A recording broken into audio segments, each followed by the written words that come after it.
The sound wasn't loud, just a dry, sharp crack as my body hit the cold marble floor. A moment of dead silence. Then laughter rippled through my daughter's wedding reception. Her fiancé, Tyler, stood over me, the chair in his hand, a smirk on his face. "Your place is on the floor," he said. He thought he had won.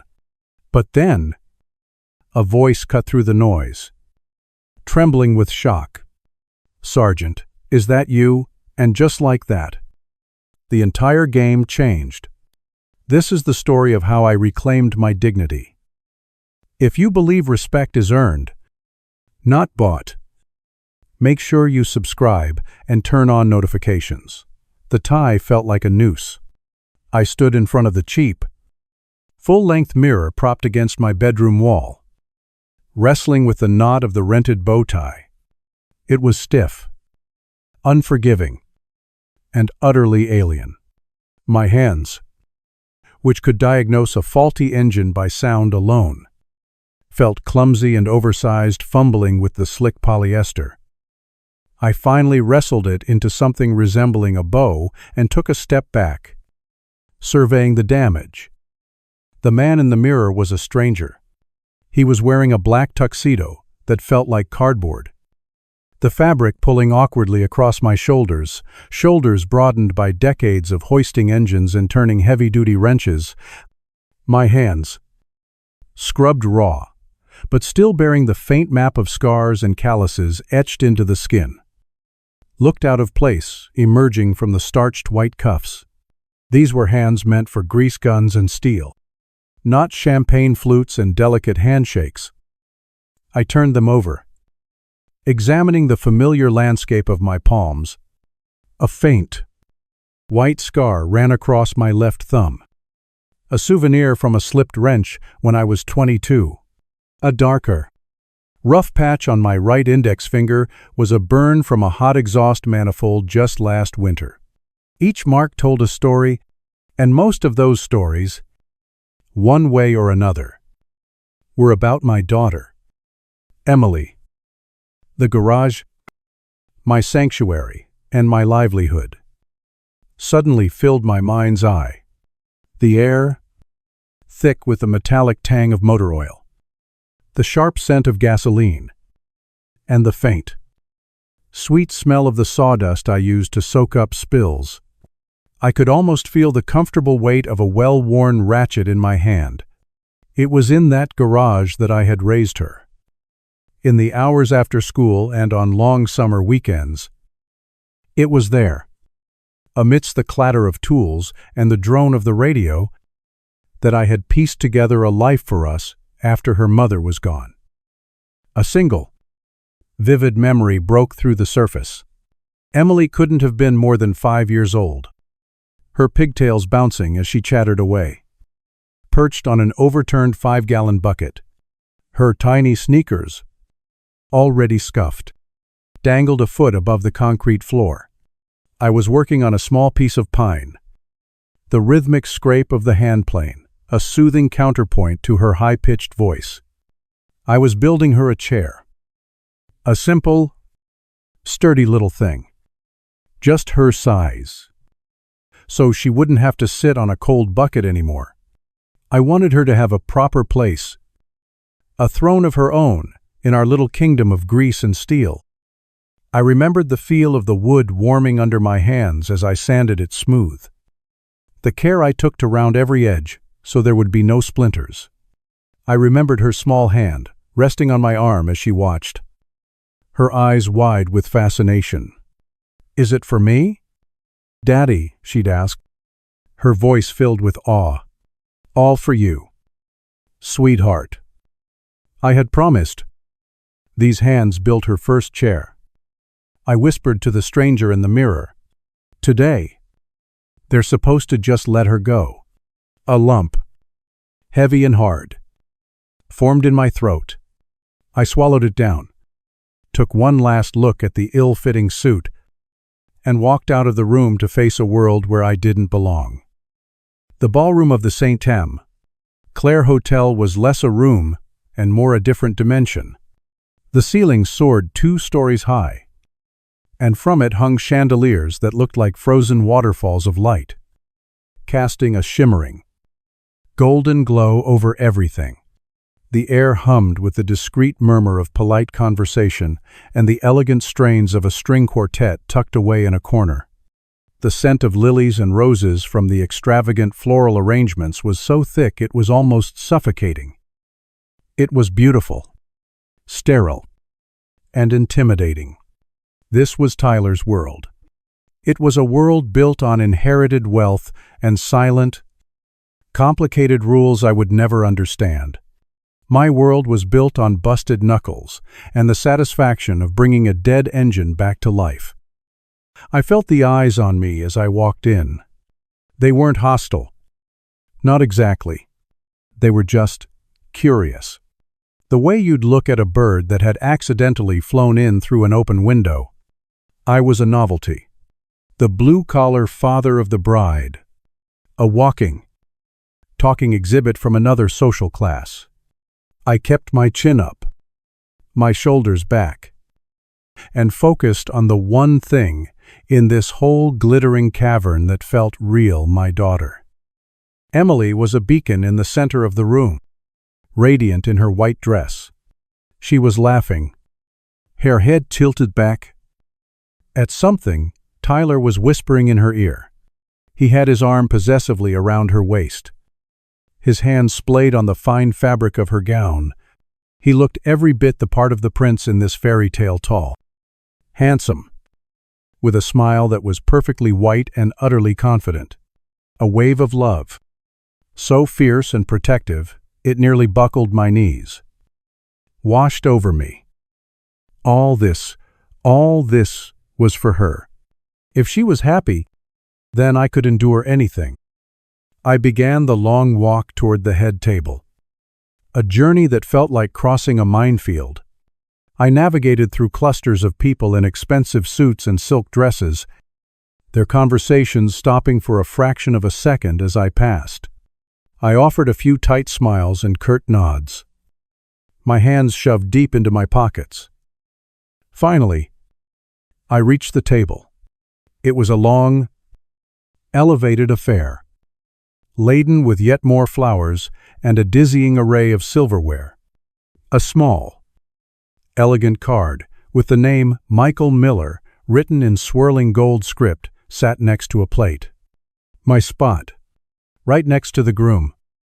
I caught Emily's eye, and a genuine, brilliant smile lit up her face.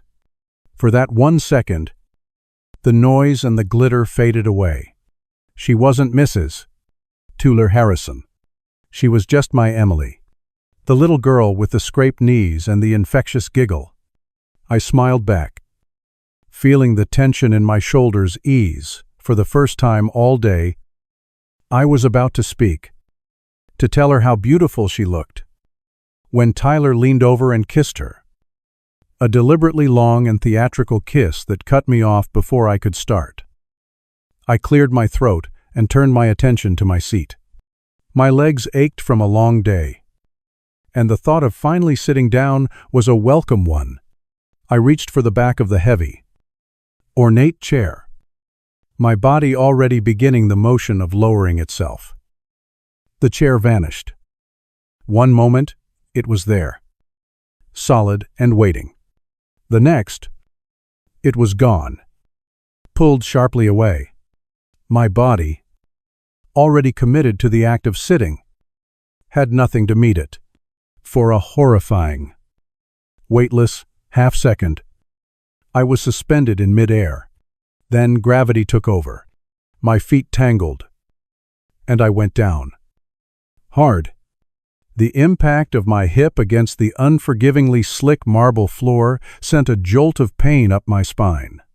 The sound wasn't loud, just a dull, solid thud that seemed to echo in the vast space. The string quartet faltered, a single violin screeching off-key before falling silent. The low hum of conversation died instantly. In the dead silence that followed, every single eye in that ballroom turned towards me. Then came the first laugh, a snicker from one of Tyler's groomsmen. It was the crack in the dam. A ripple of chuckles followed. Then outright laughter from the tables filled with Tyler's friends. It wasn't friendly. Good-natured laughter. It was cruel. The sound of a pack of hyenas that had just watched a weaker animal stumble. I looked up from the floor. My vision, swimming for a second. Tyler stood directly over me. The missing chair was in his hand, held lightly, as if it weighed nothing, and on his face was a smirk of pure, unadulterated triumph. "Whoops," he said, his voice dripping with false sincerity, but loud enough for everyone nearby to hear. "Guess your place is on the floor, old man." My gaze shot to Emily. Her face was pale, her eyes wide with shock. Her hand was pressed to her mouth. She looked from me. Her father, lying on the cold floor. To Tyler, her new husband, standing over me like a conqueror. An eternity seemed to pass as I waited for her to say something, to defend me, to tell him he'd gone too far. She said nothing. She just stood there, frozen, trapped between her past and her future. A furnace of rage ignited in my chest. It was a white-hot, blinding fury, the kind I hadn't felt since I was a young man in a uniform. A lifetime ago, the instinct to uncoil, to spring from the floor and put my fist through his perfect white teeth, was overwhelming. My muscles tensed. My hands curled into fists. But just as quickly, another instinct took over. An old discipline, hammered into me by drill sergeants and decades of forced self-control. You do not engage. You do not lose your cool. You assess. You observe. You wait for your moment. The shame was a different kind of fire. It was a slow, creeping burn that crawled up my neck and spread across my face. I could feel the blood rushing to my ears, which were now ringing with the sound of laughter and my own hammering pulse. To be made a fool of was one thing. To be humiliated in front of my daughter, on the most important day of her life, was a wound that cut deeper than any physical blow. With a slow, deliberate effort, I pushed myself up onto one knee. Then, to my feet. I ignored the pitying looks and the few hesitant hands that were offered in my direction. I didn't want their help. I stood, my body aching, and methodically brushed the invisible dust from the pants of my rented suit. My eyes never left Tyler. I let him see the cold stillness that had replaced the fire. I didn't need to shout. I let the silence do the work. It was in that tense, silent moment that the ballroom doors opened again. A man strode in with an air of authority that made heads turn. He was in his late 50s, with graying temples and a suit that was clearly tailored, not rented. It was Tyler's father, Mr. Harrison, the CEO of Harrison Industries. He had a proud, satisfied smile on his face as he surveyed the grand party. Then his eyes landed on the scene at the head table. He saw his son, holding a chair and wearing a smug grin. He saw me, standing stiffly, a few feet away. His smile faltered. He took in my posture, the set of my jaw, and the look in my eyes, his brow furrowed in confusion. And then his eyes widened in disbelief. The powerful CEO, the master of the universe, vanished. His confident stride faltered. He took a hesitant step forward, his gaze fixed on my face as if he were seeing a ghost. He walked right past his son, not even giving him a glance. He stopped a few feet from me, his mouth slightly agape. The color had drained from his face, leaving it a pasty gray. He spoke, and though his voice was a low, trembling whisper, it seemed to carry to every corner of the now silent room. "Sergeant Miller, is that really you?" "Sire." The word sergeant hung in the air, electric and utterly out of place amongst the silk and champagne. Tyler's jaw literally dropped. He stared at his father, then at me, his eyes darting back and forth in utter confusion. "Dad." "What are you talking about?" Tyler blurted out, his voice a mixture of annoyance and bewilderment. "He's a mechanic." "Mr." Harrison didn't hear him. Or if he did, he didn't care. His eyes, filled with a sudden, profound respect that bordered on awe, were still locked on mine. He was waiting for my confirmation. I held his gaze and gave a single, sharp nod. It was all the answer he needed. My own rage had now cooled and hardened into something else, something heavy and patient. I turned my head and looked at my daughter. I saw the question in her eyes, the flicker of a new and shocking possibility, but then, as if pulled by an invisible string, her gaze slid away from me. She turned back to Tyler, her hand finding his, her fingers lacing through his in a gesture of solidarity, of choice. My heart, which had just felt a flicker of hope, settled into a cold, heavy lump in my chest. Mr. Harrison might remember who I was, but my own daughter had forgotten. This wasn't over. This fight had just begun. The silence in the ballroom stretched, thin and taut, ready to snap. Mr. Harrison stood there, his eyes fixed on me, waiting. Tyler, for the first time in his life, looked completely lost. His face, a comical mask of confusion. He was a puppet whose strings had just been cut. The crowd, sensing a drama far more interesting than wedding cake, was rapt. I finally broke the spell. I took the chair from Tyler's limp grasp. He didn't resist and placed it firmly on the floor where it should have been. I sat down. The simple act felt like a declaration of war. I picked up my fork and looked across the table at Emily.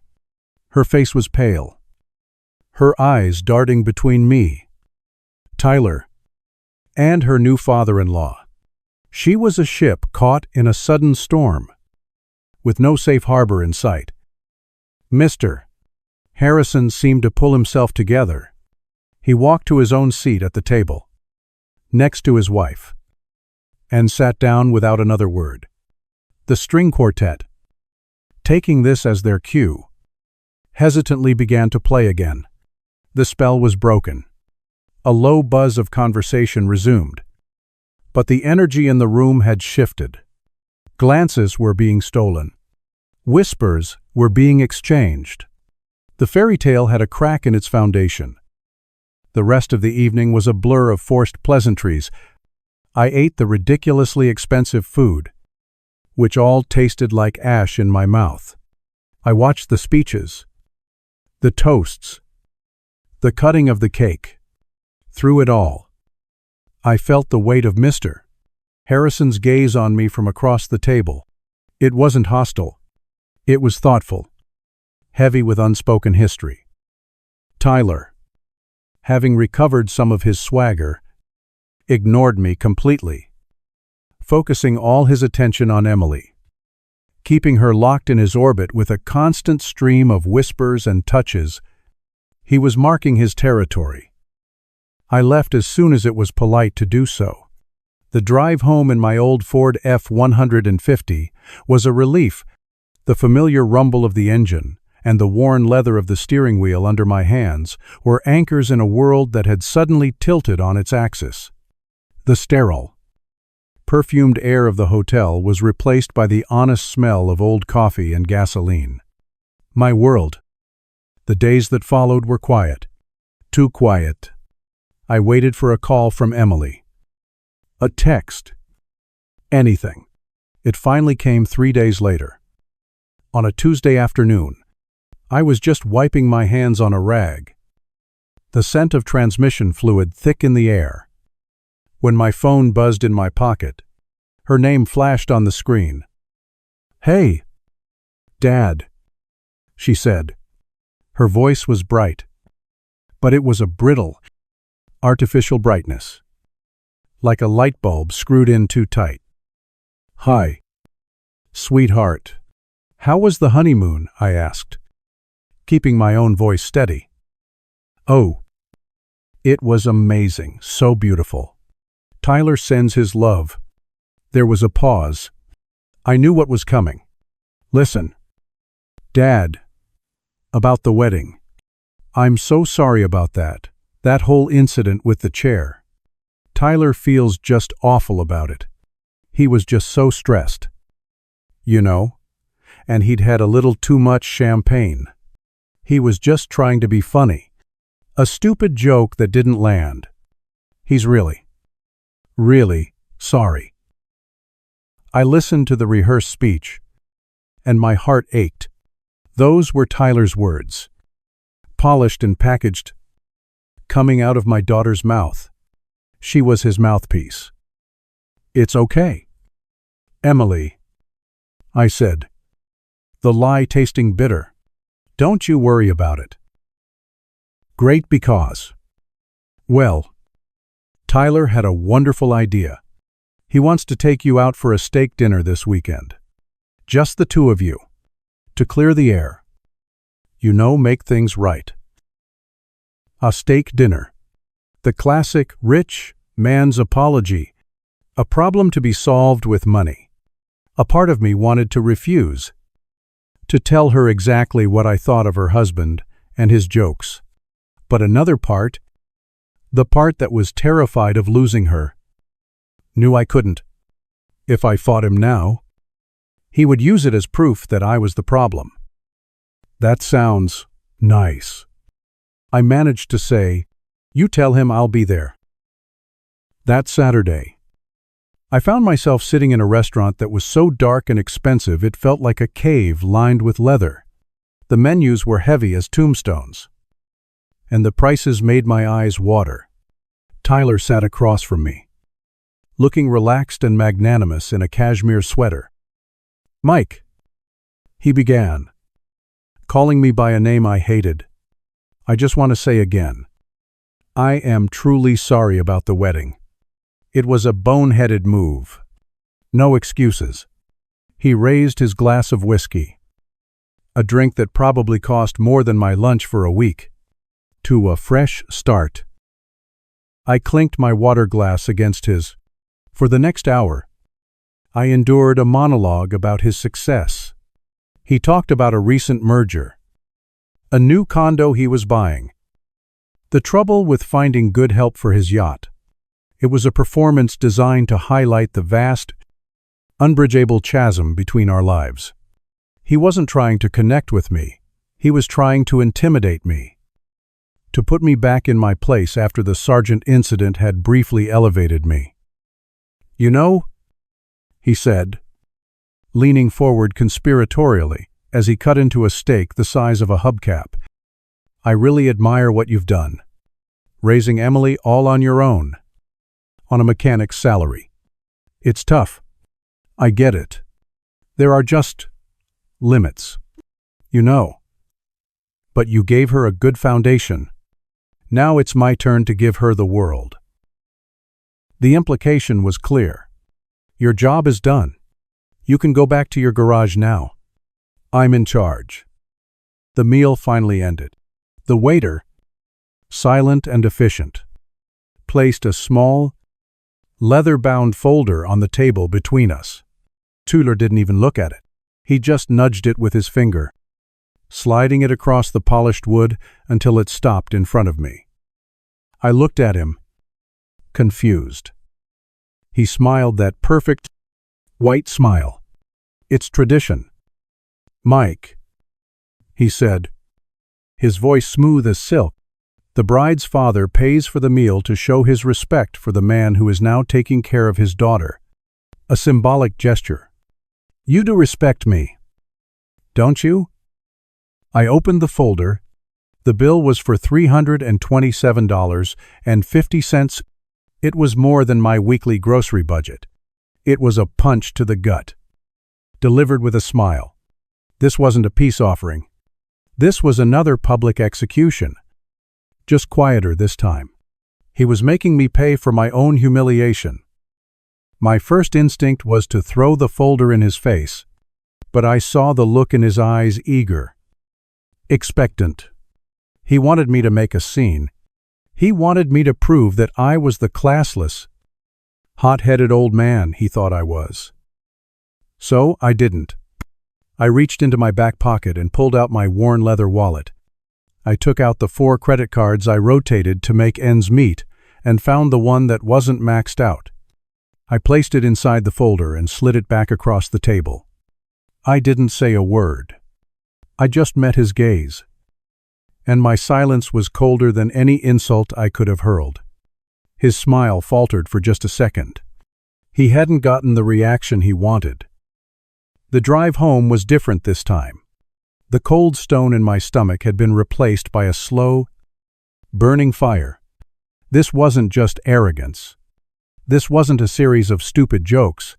This was a campaign. It was a deliberate, calculated effort to break me, to erase me from my daughter's life. I thought of my wife, Sarah. I remembered sitting by her hospital bed in those last days. Her hand had been so frail in mine. Promise me, Michael, she had whispered, her voice a thread of sound. Promise me you'll always protect our girl. I promise, I had said, and now I was failing her. The rain started a few nights later, a cold, miserable drizzle that turned the city gray. I was in my armchair, reading an old paperback. The quiet of the house, a comfortable blanket around me. It was nearly 10 o'clock when the banging started. Not a knock. A hard, frantic pounding on my front door that rattled the frame. My heart jumped. I put the book down and went to the door. Peering through the peephole, it was Tyler. He was soaked. His expensive hair plastered to his forehead. His face contorted in a mask of fury. I opened the door. He didn't wait for an invitation. He pushed past me, stumbling into the living room, bringing the smell of rain and expensive whiskey with him. What do you want? Tyler, I asked, closing the door. He spun around to face me, his eyes wild. I want you to stop it. He slurred. Stop poisoning her against me. Stop filling her head with your sad little stories about how tough you had it. I have no idea what you're talking about. Don't lie to me, he roared. Taking a menacing step closer, Emily was talking about you today. About your dignity. About how you're a man of principle.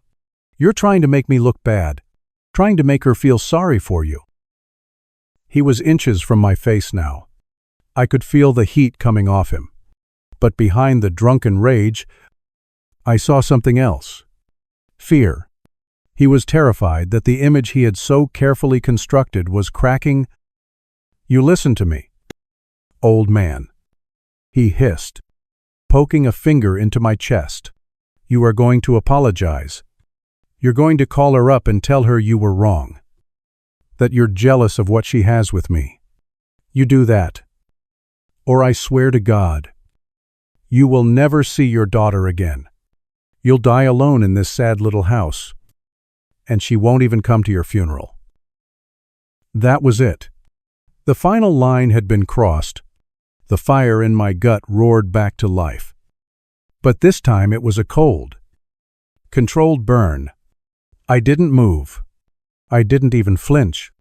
I just looked him straight in the eye. You don't get it, do you? I said, my voice dangerously quiet. You think this is about money, about houses and cars. You think you can buy her, own her. the same way you buy everything else. I gestured around the small, modest living room, the worn armchair, the bookshelf I'd built myself, the framed photos of Emily growing up. This house is paid for, every nail, every board. I earned with these two hands. This is real.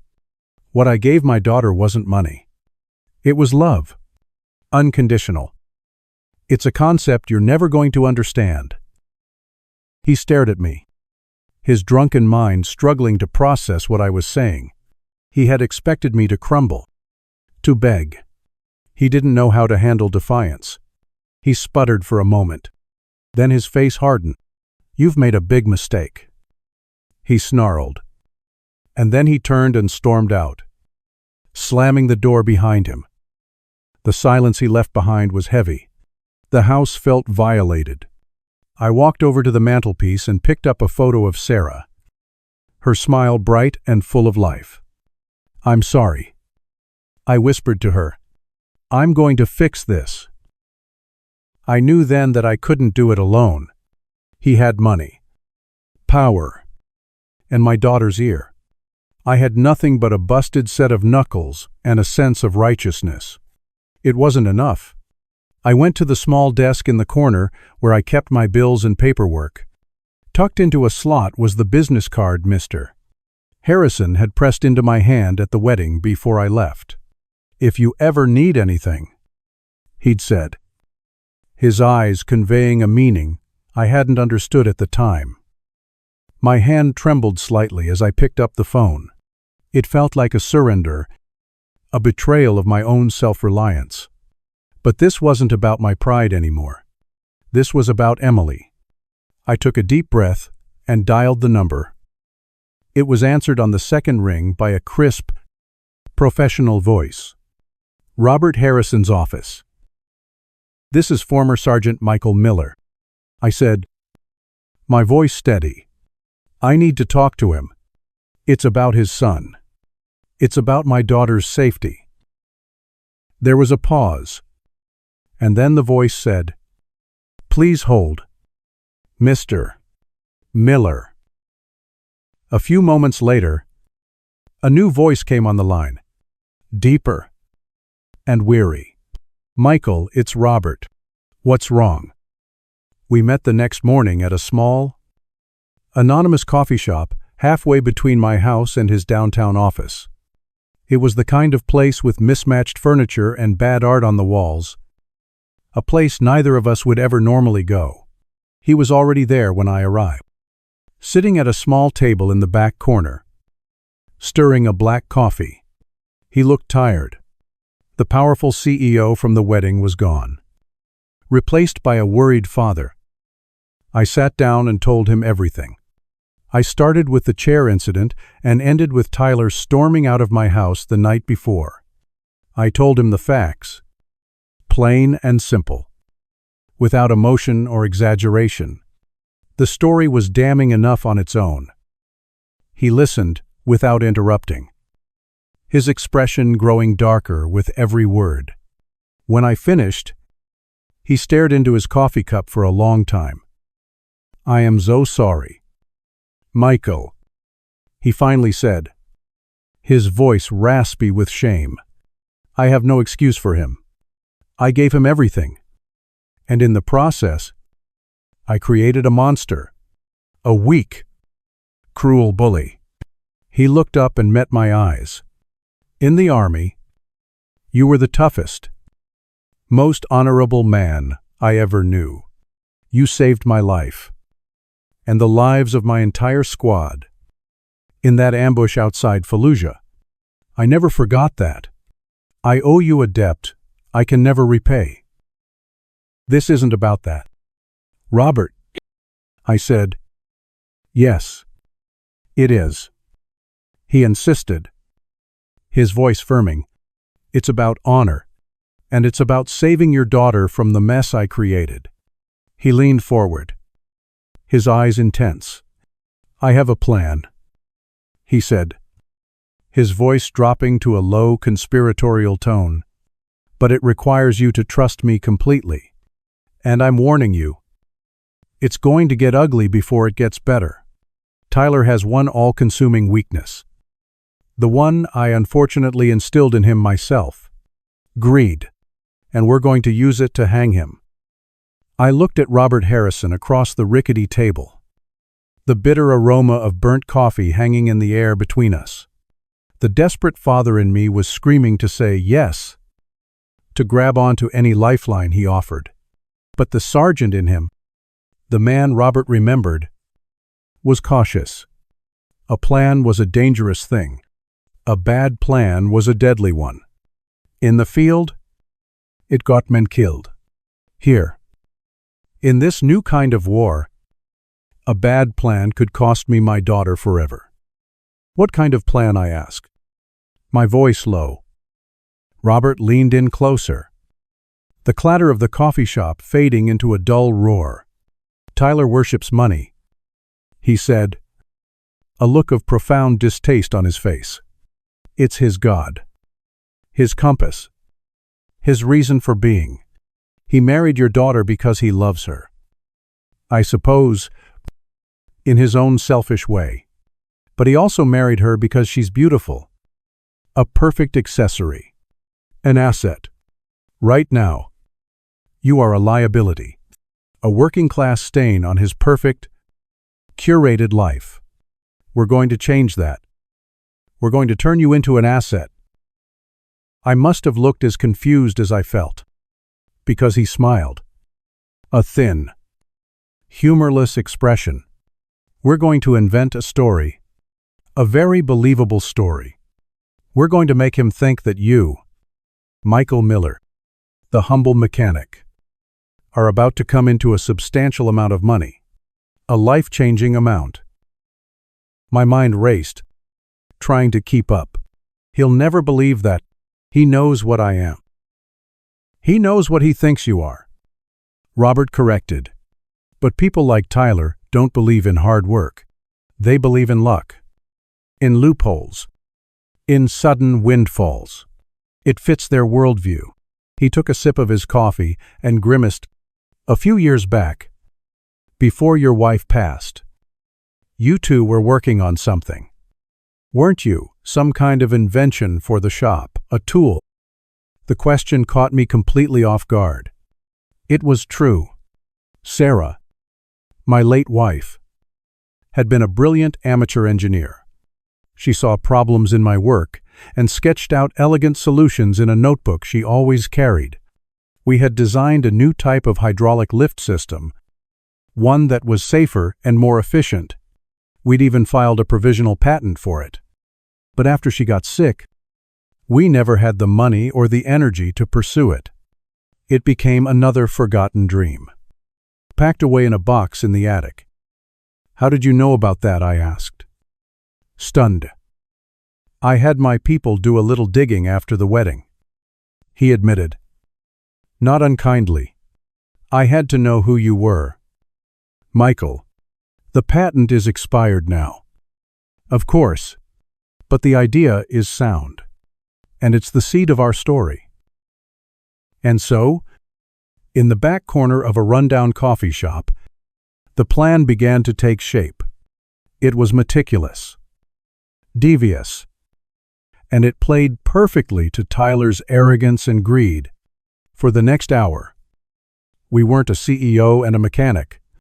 We were two old soldiers mapping out a campaign. Robert's corporate boardroom skills and my battlefield pragmatism merged into a strange and potent combination. We worked out the narrative. A large manufacturing firm had discovered my old patent designs and, seeing their potential, had decided to buy the intellectual property outright. They were offering a huge sum, not just for the patent, but for me to consult on the development. We settled on a number that was both staggering and just shy of unbelievable $2 million.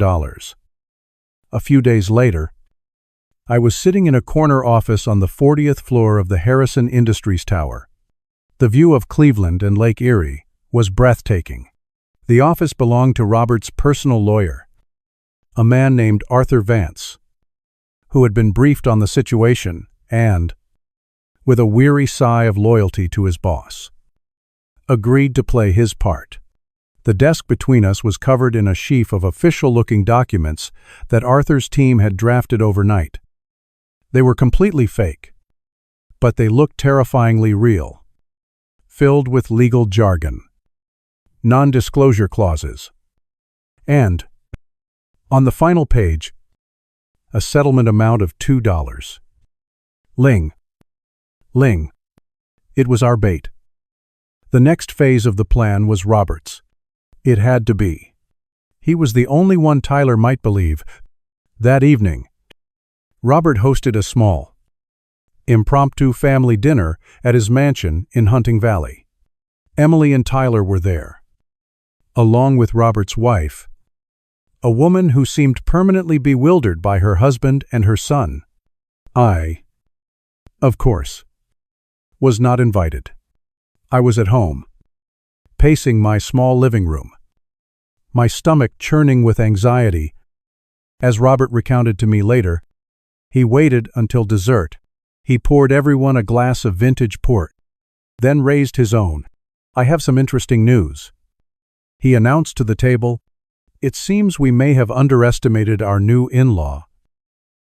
He then proceeded to let slip the story. He spoke of my brilliant engineering mind, the revolutionary patent, and the massive corporation that was now courting me.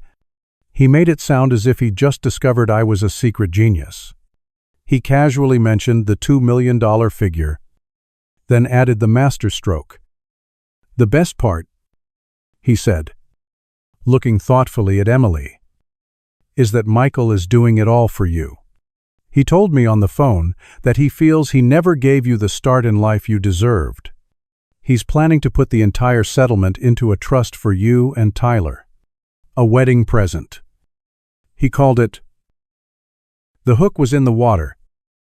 It took less than 24 hours for the fish to bite. My phone rang the next afternoon. It was Tyler. His voice, which was usually dismissive or openly hostile, was now as smooth and sweet as honey. "Mike, buddy, how are you?" he chirped. "I'm fine." "Tyler," I said, my hand gripping the phone so tightly my knuckles were white. "Listen, I feel like we got off on the wrong foot. Entirely my fault. I'd love to take you out for lunch this week. You know, just us guys. My treat this time. Of course. There's a great new Italian place downtown." "I'm pretty busy at the shop," I said, sticking to the script Robert and I had rehearsed. "Oh, come on," he insisted, a fake, jovial laugh in his voice. "You have to eat. And besides, I hear congratulations are in order. My father told me about your big invention. That is absolutely incredible. $2 million, you sly dog. You." The bait had been taken. Now it was time to set the hook. "It's not a done deal yet," I said cautiously, "but it's looking good." "Well, we should celebrate anyway. How about tomorrow, 1 o'clock? I made him wait a moment before I agreed. The man I had lunch with the next day was a completely different person. He pulled out my chair for me. He laughed at jokes I didn't make. He listened with rapt attention as I told a boring story about a stubborn gasket. He was no longer the smug prince. He was the fawning courtier. And he couldn't stop asking questions about the money.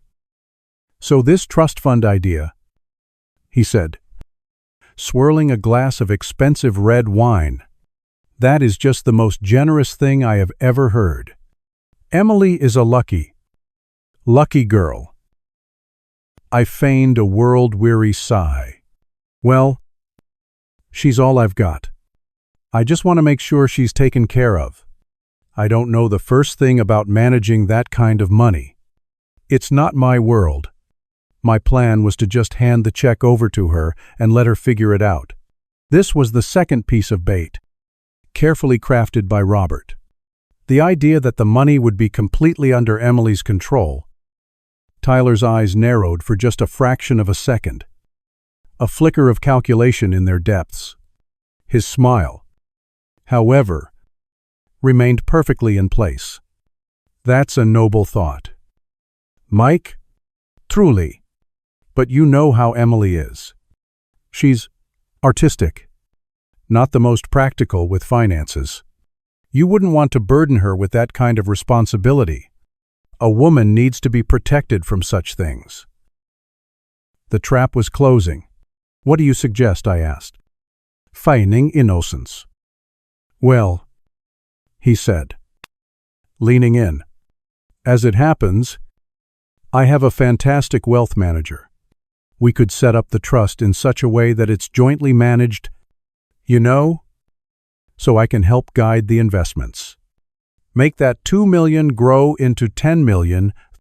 It's really the smartest way to protect Emily's future. There it was. He wanted control. The final piece of the plan was the most audacious. Tyler, I said, as if the thought had just occurred to me. I have to go and sign the final papers next week. At my lawyer's office. Why don't you and Emily come with me that way? You can meet him, and we can discuss the trust right then and there. Get it all sorted out in one go. His face lit up. He was being invited into the inner sanctum. That's a fantastic idea. Mike, he said, grabbing the bill before I could even look at it. Absolutely fantastic. The week leading up to the meeting was agonizing. My anxiety was a constant, physical presence.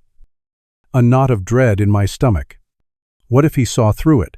What if Emily realized something was wrong? What if the whole thing blew up in my face and drove a wedge between me and my daughter that could never be removed?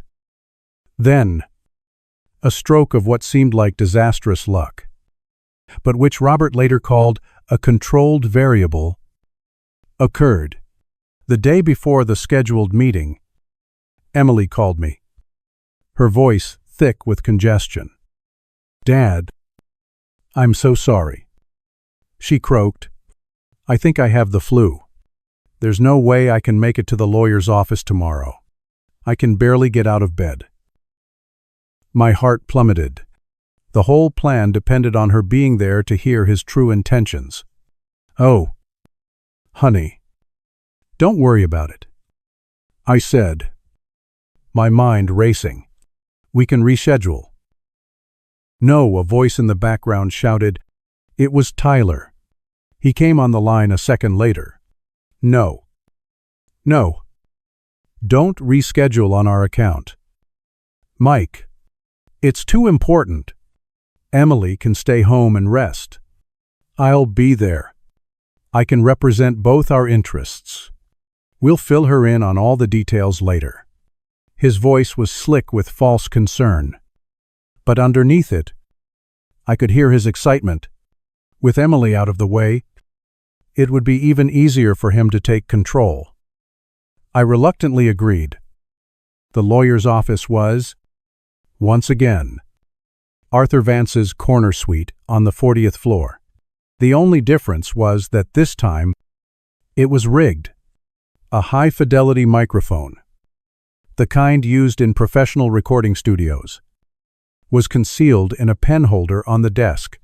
It was wired to a speaker in the adjoining conference room, where Robert Harrison and I would be sitting when at plank, listening to every word. Tyler arrived right on time, looking impeccable in a tailored suit, carrying a leather briefcase. He radiated confidence. He was the shark, swimming into a bay where he believed a wounded seal was waiting. Arthur played his part perfectly. He was formal, professional, and just deferential enough to feed Tyler's ego. They exchanged pleasantries, and then Arthur slid the fake contract across the vast mahogany desk. As you can see, Mr. Harrison, Arthur said, the terms are quite favorable. The lump sum of $2 million will be transferred to Mr. Miller's account within 5 business days of signing. Tyler barely glanced at the papers. His eyes were gleaming. "Excellent," he said. "Now, about the trust for my wife. Emily, Michael and I have discussed it, and we feel it's best if the funds are transferred directly into a joint investment account that I will manage on her behalf." This was the moment. In the next room, I held my breath. Robert sat beside me, his face an unreadable, stoic mask. Arthur frowned slightly. My understanding from Mr.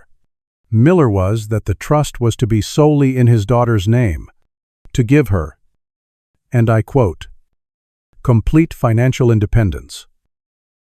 Tyler laughed. A short, dismissive sound. "Let's be real. Arthur," he said, his voice dropping into a familiar, condescending tone. We could hear it through the speaker, as if he were sitting right next to us. "Look, Mike is a great guy, a simple man, but he doesn't understand wealth. And Emily, God love her. She'd spend it all on art supplies and charity, for stray dogs in a year. That money is wasted on her. It's an asset that needs to be managed properly. With me, I can double it in 5 years. It's for her own good. Really. She doesn't need to be burdened with knowing all the details." He went on, his arrogance in full flight. Now that he thought he was speaking to a fellow member of the elite, he laid out his plan to use the money as leverage for a new business venture, to move it through offshore accounts to minimize taxes. He even offered to give me, as he put it, a small monthly allowance from the proceeds, a little kickback to keep me quiet and happy in my garage. I felt sick. Robert put a steadying hand on my shoulder. "I see," Arthur said, his voice perfectly neutral. "So, to be clear, your wife would not have direct access to these funds?" "Absolutely not," Tyler confirmed with a chuckle. "It would be irresponsible. This is about protecting our future. And frankly, it's what she would want. She trusts me to make the big decisions." The recording was pristine. Every self-serving, greedy, misogynistic word was captured. We had it. We had him. The final phase of the plan was scheduled for Christmas Eve. Robert was hosting the annual Harrison family holiday party. A lavish affair. It was the perfect stage for our final act. But Tyler, emboldened by his victory at the lawyer's office. I couldn't wait that long. He tried to get ahead of the game. The night before the party, my phone rang. It was Emily, and she was crying. "Dad, what have you done?" she sobbed into the phone. "Tyler just told me everything. He said you tried to set up a meeting with a shady lawyer to trick him. He said you're trying to hide money from me, that you're jealous of our happiness and you're trying to break us up. Is that true? Dad, are you trying to hurt me?" My blood ran cold. He had twisted the entire narrative, painting me as the villain. He was poisoning her against me. One last desperate time before the trap sprung shut. The confidence I had felt in the conference room evaporated, replaced by the icy grip of fear. What if she believed him? What if, even after hearing the truth, she still chose him? The final battle was still ahead, and I had no idea if I was going to win. Her sobs were a knife twisting in my gut. On the other end of the line, my daughter was breaking, and I was the one who had handed Tyler the hammer. His preemptive strike was brilliant, in a sickening sort of way. He had taken our trap and reframed it as a conspiracy against him, painting me as a jealous, manipulative old man. "Dad, are you there? Is it true?" Emily's voice was small, pleading. She wanted me to deny it. She was begging me to make it make sense. I took a deep breath, the cold air of the garage filling my lungs. My first instinct was to tell her everything, to expose the entire lie right then and there. But I knew I couldn't. Over the phone, it would just sound like a crazy, convoluted story. It would be my word against her husband's. I had to hold my nerve. The entire plan depended on what happened in the next 24 hours. "Emily," I said, my voice calmer than I felt. "Honey, listen to me. What you're feeling right now is exactly what he wants you to feel. He's trying to confuse you. He's scared." Scared of what? She cried. "He says you're the one who's scared of me being happy." "No, sweetheart. He's scared of the truth." I paused, choosing my next words carefully. "I have never, ever lied to you. Have I?" There was a sniffle on the other end. "No," she whispered. "Then I need you to trust me now. Just one more time. I am not trying to hurt you. Everything I am doing is to protect you. Can you just come to the party tomorrow night? Can you just come and listen? After that, you can make up your own mind. Whatever you decide, I will accept it. But you deserve to have all the facts." I could hear her ragged breathing. I could picture her curled up on a sofa in that sterile, oversized house, the phone clutched in her hand. Drowning in doubt, the silence stretched on for what felt like an eternity. "Okay, Dad," she finally whispered, her voice barely audible. "Okay, I'll be there." She hung up without saying goodbye. I stood in the silence of my garage for a long time, the phone still pressed to my ear. Listening to the dial tone, I had laid the perfect trap, but my daughter was the bait, and I had no idea if she would survive it. The next evening, I drove to the Harrison mansion in Hunting Valley. The place wasn't a house, it was an estate.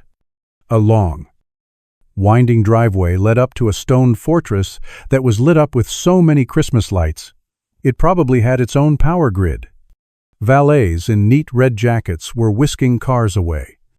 As I handed over the keys to my old Calamin, slightly dented F-150, I felt the valet's brief, dismissive glance. It didn't bother me. It was the last time anyone in this world would underestimate me. The inside of the house was a scene from a magazine. A 20-foot Christmas tree, laden with crystal ornaments, dominated the grand foyer. A pianist played carols on a grand piano. Waiters moved silently through the crowd with trays of champagne and elaborate appetizers.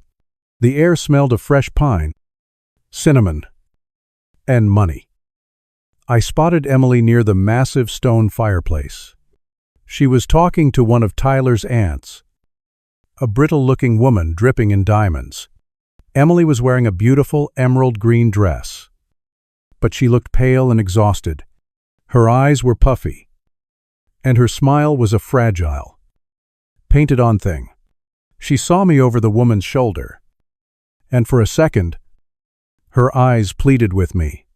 Then, the mask slipped back into place. She gave me a tiny, nervous nod and immediately turned her attention back to the conversation, avoiding me. My heart ached for her. Tyler, on the other hand, was in his element. He strode through the party like the lord of the manor, a glass of whiskey in one hand, the other arm wrapped tightly around Emily's waist whenever he was near her. He was a magnet, drawing people into his orbit with loud jokes and confident pronouncements. He caught my eye across the room and gave me a slow lysect. Triumphant smirk. I won. The look said, she chose me. He had no idea what was coming. Robert found me by the bar. He looked impeccable in a dark suit, the perfect host. But I could see the tension in the set of his jaw. "Is everything ready?" I asked him quietly. Arthur wired the sound system himself this afternoon. He replied, his voice a low murmur. It's controlled by a remote in my pocket. Once I give the signal, it's done. He looked over at his son, who was now holding court by the fireplace. A look of deep, profound sadness crossed Robert's face. Let's get this over with. Dinner was a tense, orchestrated affair in a dining room that could have seated 50. I was placed at the far end of the table, as far from Emily and Tyler as possible. I picked at my food. The conversation around me, a meaningless buzz. I could feel Emily's gaze on me from time to time, confused, hurt, questioning. I just met her eyes and tried to convey a single message. Just wait. Trust me. Finally, the plates were cleared. The staff poured coffee and brought out dessert. The room was filled with the warm, festive glow of candlelight and the low hum of satisfied conversation. This was the moment. Robert stood up, tapping his water glass gently with a spoon. A respectful silence fell over the room. Thank you all for coming to celebrate with us tonight, he began, his voice calm and steady. Christmas is a time for family. It's a time for reflecting on our values, on the things that truly matter: honesty, integrity, and, of course, love. He paused, and his eyes swept the table until they landed on Tyler and Emily. As you all know, we were so thrilled to welcome Emily into our family this year. He continued, she is a wonderful young woman, and it's made me think a lot about what it means to build a life with someone. He turned his full attention to his son. Tyler, he said, his voice taking on a new, serious edge. I want to ask you a question. In front of everyone. In front of the family. Tyler, who had been basking in the attention, now looked slightly uneasy. Sure, Dad. Anything. It's a simple question, Robert said, his gaze unwavering. Do you love Emily for who she is, a kind, intelligent, wonderful woman, or do you love her for what you think she has, for what you believe her father, a simple mécanique, could give you? A confused murmur went through the room. Tyler laughed nervously. Dad, what are you talking about? Of course I love Emily for who she is. What kind of question is that? This is crazy. He reached over and squeezed Emily's hand. Mike and I had a misunderstanding. That's all. He's a little old-fashioned. Is he? Robert said softly. He reached into his jacket pocket. Perhaps we should just listen to you. Then, in your own words, he pressed a button on the small remote in his hand. For a second, nothing happened. Then, a voice filled the room. It was Tyler's voice, amplified and crystal clear, coming from the dozens of invisible speakers built into the walls and ceiling. It was the recording from the lawyer's office. Let's be real. Arthur. The voice echoed, dripping with condescension. Mike is a great guy, a simple man, but he doesn't understand wealth. And Emily, God love her. She'd spend it all on art supplies and charity for stray dogs in a year. That money is wasted on her. The entire room went dead silent.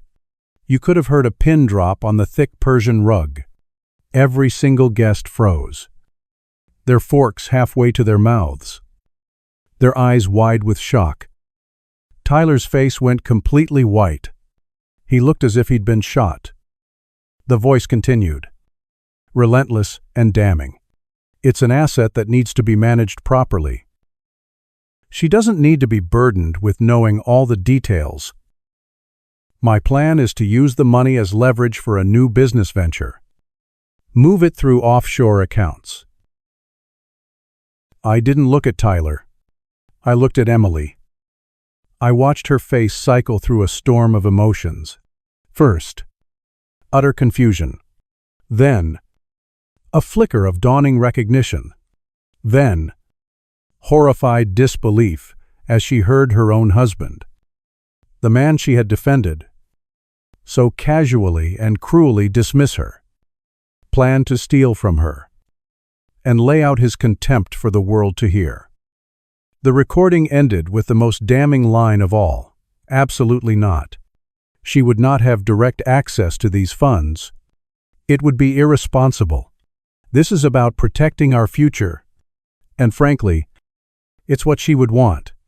She trusts me to make the big decisions. The recording stopped. The silence that followed was heavier and more profound than any sound. Tyler jumped to his feet, knocking his chair over with a clatter. "That's a lie," he shrieked, his voice cracking. "It's fake, it's edited, he's trying to frame me, he's been trying to break us up from the beginning." He pointed a trembling finger at me. Robert Harrison remained standing, his face carved from stone. He looked at his son, not with anger, but with a deep, bottomless disappointment that was far more devastating. "It's not fake, son," he said, his voice quiet, but carrying the weight of final judgment. I was in the next room. Arthur was a witness. I heard every single word myself. He shook his head slowly. "I have made many mistakes in my life. But my greatest mistake, it seems, was you." That was the final blow. Tyler deflated. All the fight going out of him. He looked around at the faces staring at him, his family, his friends, his business associates, and saw only disgust and contempt. He had been stripped bare in front of his entire world. But my gaze was still on Emily.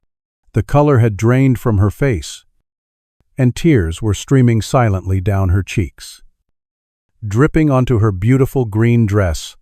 She wasn't looking at Tyler anymore. She was looking at me. And in her eyes, I saw the shattering of her illusions and the painful, dawning light of truth. Slowly, deliberately, she pulled her left hand up. With her right, she grasped the large, ostentatious diamond ring on her finger. For a moment, it wouldn't budge. She struggled with it. And then, with a final, wrenching twist, it came free. She placed it softly on the white tablecloth next to her untouched plate of dessert. The clink was barely audible, but in the silent room, it sounded like a gunshot. "It's over, Tyler," she whispered, her voice choked with tears. Then she pushed her chair back, stood up on shaky legs, and walked around the long table towards me. She collapsed into my arms, sobbing, her body shaking with the force of her grief. "Dad," she cried into my shoulder. "Dad, I'm so sorry." I just held her, my own eyes burning with tears. I had won, but it felt nothing like a victory. It felt like rescuing a drowning person who was still coughing up water. A few weeks later, the air in the garage was cold, but the familiar smell of oil and steel was comforting.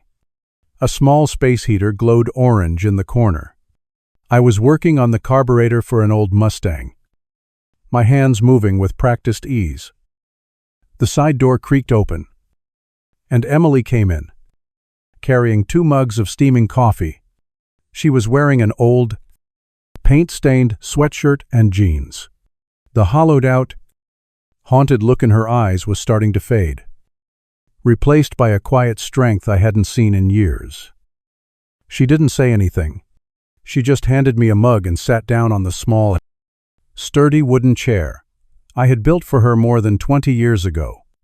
Her throne. She looked so small on it, yet so right. We sat in silence for a while. The only sounds the ticking of the old wall clock and the hum of the heater. "He's moved out of the condo," she said finally, staring into her coffee mug. "His lawyers are talking to my lawyers. It's a mess." "I'm sorry, sweetheart," I said. She shook her head. "Don't be. You saved me." She looked up, and her eyes were clear.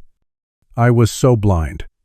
I wanted to believe in the fairy tale so badly that I couldn't see the monsters standing right next to me. "I'm sorry I didn't trust you." "There's nothing to forgive," I said, reaching out and placing my hand over hers. "You're my daughter. I will always be in your corner." She gave me a small, watery smile.